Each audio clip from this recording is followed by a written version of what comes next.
লেখে নিয়ে যান এই নদিয়া ডিস্ট্রিক্টের মানুষ। আমাকে যারা গালি দিচ্ছেন শুনেলেন, মুমতাজ ভাইকে এত গালি দিয়েছিল, একটা সুইচ অফ করে দিয়েছে মোবাইল, জানেন, ফোন তুলে না, সুইচ অফ করে দিয়েছে। কিন্তু আরে ভাই, কেন তোমাদেরকে মানা করার পরে ডিস্টার্ব করো তোমরা? মানুষ বিরক্ত হচ্ছে। আরে আমার মধ্যেখানে খুব ডিস্টার্ব লাগে এগুলো। আমার ভাই, আস্তে করে সরে যাও তোমরা। আমার ভাই, খুব ভালো করে বুঝবেন, আজকে বর্তমান যুগে আপনি শিরকটাই বুঝতে পারলেন না। আমাদের দেশের কিছু মানুষ আছে, তারা মনে করে যে আমরা যেটা করছি এটা নেকির কাজ। কিন্তু তুমি ভেবে দেখুন, লেখে নিয়ে যান নদিয়া ডিস্ট্রিক্টের মানুষ, আল্লাহর নবীর কবরে যদি চাদর চড়ানো জায়েজ হতো, আল্লাহর রসুলের কবরটা আসমান পর্যন্ত হিরে মতি মুক্ত চাদরে ঢেকে যেত, ঠিক কিনা? নবীর কবরে জায়েজ নেই, পৃথিবীর আর কোনো মৌলবি মোল্লা পীর ফকিরের কবরের জন্য জায়েজ হতে পারে না। আপনাদের এই নদিয়া ডিস্ট্রিক্ট জায়গাটা হচ্ছে চাপড়া থানা, ধবুলিয়া থেকে, বেথুয়া থেকে ঢোকে। গ্রামটার নামটা আমি উচ্চারণ করব না। আজ থেকে 10 বছর আগে এই ইউটিউব আর ফেসবুক ছিল না, না হলে জানতে পারত পশ্চিমবাংলার মানুষ। বাউল বুষ্টম হারামখোরগুলো আমার গাড়ির লুকিং গ্লাস ভেঙেছিল আজ থেকে 10 বছর আগে। খালি কি ফকির আর বাউল বিষ্টম আর সেরেক বিদাত নিয়ে বলার কারণে ইয়াসিনের লুকিং গ্লাস ভেঙে মনে করেছিল ইয়াসিনকে রুখে দেবো। লুকিং গ্লাস নয়, আমার গাড়ি যদি আগুন দিয়ে জ্বালিয়ে দাও, আল্লাহর কসম করে বলছি, আমার জীবন আল্লাহ যতক্ষণ রেখেছে ততক্ষণ পর্যন্ত আমার মিশন থাকবে। আমি নিয়ত করেছি, যারা ফেসবুকে গালি দিচ্ছ, আমার নামে মিথ্যা অপপ্রচার করছো, আমার নামে আমাকে যারা চোর দাগাবাজ যাই বলছো বলো, মানুষ হক বুঝতে চেনেছে। তোদের পাগড়ি খুলেছি, এরপর আমি তোদের মাজারগুলো গুড়াবো ইনশাল্লাহ। সকলে জোরে বলো ইনশাল্লাহ। এই মাজারের ব্যবসা বন্ধ হবে, রেহাই নেই। তোমরা যতই চেষ্টা করো গালি দাও, গালি দিয়ে ইয়াসিনকে দাবানো যাবে না, আমাকে চোর বলে দাবানো যাবে না। ফোন করে গালি দিয়ে, আমি এমন একটা বক্তা, আমার ফোনে কিন্তু সুইচ অফ পাবেন না। নম্বর নেবেন, নম্বর ফেসবুক আর ইউটিউবে পেয়ে যাবেন। যদি বলেন বলে দেন, আমি নম্বর বলে দিচ্ছি। যারা গাল দিতে চান তাদের ফোন আমি তুলি, যারা আমাকে দোয়া দেয় তাদের ফোন আমি তুলি, যারা গালি দেয় তাদের লেগে দোয়া করি, আল্লাহ তুমি এদিকে হিদায়েত দাও। এই ছাড়া আমার কাছে ভাষা নেই। দ্বিতীয়, এই গাড়িতে আসছিলাম, একটা ছেলে মেদিনীপুরের বাড়ি, বললে আমি সাউদ সিদ্দিকির ভক্ত। তুমি বলেছো সাউদ সিদ্দিকি তালিমুল ইসলাম বইটা পড়তে পারবে না। আমি বললাম, ওরে নেমো খারাম, 3 সপ্তাহ আগে বলেছি, তাকে বল সে যদি মৌলবি হয়ে থাকে আর যদি মাদ্রাসায় পড়ে থাকে, ওই পুরপুরা সাউদ সিদ্দিকিকে বল খালি ফেসবুকে লাইভে এসে তালিমুল ইসলামটা 1 পৃষ্ঠা পড়ে মানে করতে। আমাকে গালি দিতে লাগলো মা বোন তুলে। আমি বললাম আলহামদুলিল্লাহ, এই তো তোমার যদি মুড়িদের এই অবস্থা হয়, তোর পীর কতটা নোংরা হবে এটা সাধারণ মানুষ জেনে গেছে। যদি তোদের মুখের ভাষা এরকম হয়, তোর পীর কতটা খারাপ। আমি এখনো বাষ্ট হয়নি, পরমাণুর মতো বাষ্ট হব। আমার কাছে যা প্রুফ আছে এদের বিরুদ্ধে, এমন প্রুফ আছে সমাজের মানুষ থুপ ফেলাবে তোমাদের ওপরে। কিন্তু না, আমি ইয়াসিন কেমন, আমার চরিত্র আখলাক কেমন, আমার বর্তমানে জিজ্ঞেস করুন, আমার গলসি থানায় এসে জিজ্ঞেস করুন, আমার গ্রামে এসে জিজ্ঞেস করুন। আমার গ্রামের মানুষ আমাকে ভালো করে চিনে, আমার গলসি থানার, আমার জেলার মানুষ আমাকে চিনে। ইয়াসিনের চরিত্র কেমন, আখলাক কেমন। আর তোমাদের চরিত্র বলতে গেলে লজ্জা লাগবে, তোমাদের আখলাক বলতে গেলে লজ্জা লাগবে। ওই জন্যে আমি বেশি কিছু বলবো না, এতটুকু অনুরোধ করে যাব, নিজেদিকে শিরক বেদাত থেকে বাঁচাবো। জোরে বলুন ইনশাল্লাহ।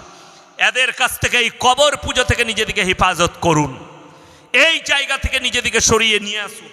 একটু আগে চলুন, আপনাদিকে বলে দিই, যদি আল্লাহ নবীর কবরে ভালো মন্দ না চাওয়া যায়, তুমি গাছতলায় আর পীরের মাজারে গিয়ে কি করে ভালো মন্দ চাইতে পারো?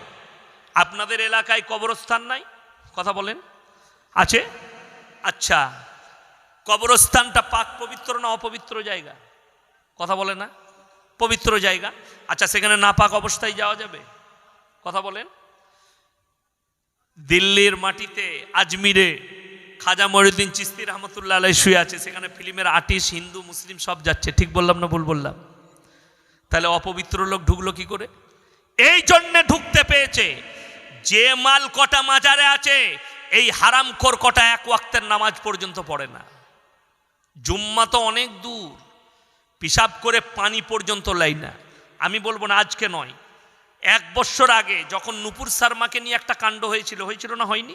চারিদিকে উত্তাল চলছিল, তখন দিল্লিতে একটা কোনো জায়গায় ওই আজমিরের একজন খাদিম সে নারা লাগিয়েছিল, গুস্তাকে রসুলকে একই সাজা কি সর সে ধর কর দো জুদা, এই নারা লাগিয়েছিল। সকালবেলায় তার নামে অ্যারেস্ট ওয়ারেন্ট বেরিয়েছে। দিল্লির পুলিশ যখন তাকে আজমিরে অ্যারেস্ট করতে গেল সকালবেলায়, হারাম করতে ঘুমুচ্ছিল ফজরের পরে, ও তো ফজরের নামাজই পড়েনি, বড় কষ্টে যখন তাকে অ্যারেস্ট করেছে, দিল্লি পুলিশের রিপোর্টে লেখা আছে ওই সময়ও সে মদ্যপ অবস্থায় ছিল। জোরে বলুন নাউজবিল্লাহ। এদিকে মানুষ পীর মনে করে, এদিকে মানুষ মনে করে এরা হচ্ছে দিনের দায়ী। বড় কষ্টের বিষয়, সুন্দর জামা আর পা পর্যন্ত জামা লাগিয়ে নিলে তাকে আপনি পীর মনে করবেন না। সাউদ সিদ্দিকী পা পর্যন্ত জামা লাগিয়েছে, আলখেল্লা পড়েছে, ওরে নেমক হারাম। আল্লাহ নবীর যারা লাশ চুরি করতে গিয়েছিল তারা পা পর্যন্ত জামা আর হাতেতে তসবি ছিল, মসজিদে নববীর কোণে তারা এতেকাফ নিয়েছিল। নবীর লাশ যারা চুরি করতে গিয়েছিল, এই হিস্ট্রি লম্বা আছে, পরে বলবো, এখন আমি এগিয়ে যাই, চলুন।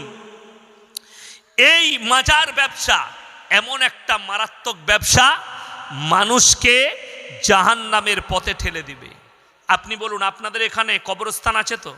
লোক মারা যায় না, যায় না? মারা যায়।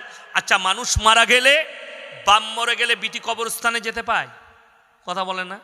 স্বামী মরে গেলে স্ত্রী যেতে পায়? পাই না। তাইলে ইয়াসিন মরে গেছে, তোমার বউ আমার মাজারে কি করে, আমার কবরে কি করে যাবে? কথাটা বুঝতে পারেন না? বুঝাতে পারলাম? আমার কবরে তোমার বউ কি করে যেতে পারে? যদি, আচ্ছা বলুন তো, আপনার বইয়ের কাছে পীরের হক বেশি না স্বামীর হক বেশি? স্বামীর হক বেশি। যদি বলো যে না হুজুর আপনার হক বেশি, তাইলে তো আলহামদুলিল্লাহ। নেমক হারাম। ওই জন্য আমি বীরভূমে দেখিয়ে দেবো, কয়েকটা মাল আছে ভণ্ড পীর, মেয়েদিকে দিয়ে পা টিপা করা, এদিকে ঝাঁটা জুতো মারবেন। এদের মধ্যে আর বাবা রাম রহিমের মধ্যে কোনো পার্থক্য নাই, লেখে নিয়ে যান। যে মৌলবি বলবে, আজকে দেখুন আপনাদিকে বলে যায়, অনেক আলেম উলামা আছে, নারীদের জন্য পর্দা করা কি, কথা বলে না, ফরজ। নারীদের পর্দা করা ফরজ। তাইলে যে হারামখোর পীর মেয়েদিকে দিকে একটা পণ নারীকে দিয়ে পা টিপা করাচ্ছে, এই পর্দার খিলাপি করলো না? করলো না। তাহলে একে জুতো করে মারতে নাই? তুই নিজেকে বলছিস আমি পীর, তুই নিজেকে বলছিস আমি মৌলবি, আর একটা পর নারীকে দিয়ে পা টিপা করাচ্ছিস, এদিকে ঝাঁটা জুতো করে মারবেন। এরা পীর নয়, এরা সমাজের কলঙ্ক। তোমার স্ত্রী একটা পর পুরুষের জন্য পর্দা। আমার ভাই, বড় কষ্ট লাগে, আমার মায়েরা গিয়ে তালতলায়, বেলতলায়, ছাঁচতলায় গড়াগড়ি খাচ্ছে। একটা কথা বলি, আমাদের দেশের দুটো ব্যবসা। আমার যারা হিন্দু ভাই আছে তাদের সব মা, কি বললাম, মা, মা দুর্গা, মা সরস্বতী, মা কালী, সব মা না মা লয়? মাগুলো ওরা লিয়েছে আর বাপগুলো সব আমাদের। মকদুম বাবা, খেপা বাবা, আচমক বাবা, দাতা বাবা, কি বুঝলেন, ন্যাংটা বাবা, বুড়ো বাবা। আমাদের বাপের শেষ নাই আর ওদের মায়ের শেষ নাই। ঠিক বললাম না? হারামখোর। নিজের বাপকে বাপ বলে না, বলছে আমি পাথর চাবড়িতে 500টা ফকির খাওয়াইছি, জুতো খাবিবে কবরে। ঘরের পাশের ফকিরকে ভাত দেয় না, হারামখোর বলছে আমি পাথর চাবড়িতে ফকির খাইয়েছি, মাজারে ফকির খাইয়েছি। ওরে হারামখোর, মাজারে চাদর দেওয়ার আগে খোঁজলে তোর বাড়ির পাশে কোন গরিবের গায়ে চাদর নাই, তার গায়ে চাদর দে, আমার আল্লাহ রাজি হয়ে যাবে। যে মারা গেছে তার চাদরের প্রয়োজন নাই, প্রয়োজন আছে যে জীবিত আছে তার। ঠিক কিনা কথা বলেন? প্রয়োজন কার? যে বেঁচে আছে তার। যে মারা গেছে তার তাবিজের প্রয়োজন নাই। আর আপনি ভেবেছেন যে মারা গেছে তার তাবিজের, তার চাদরের প্রয়োজন আছে। নাউজবিল্লাহ।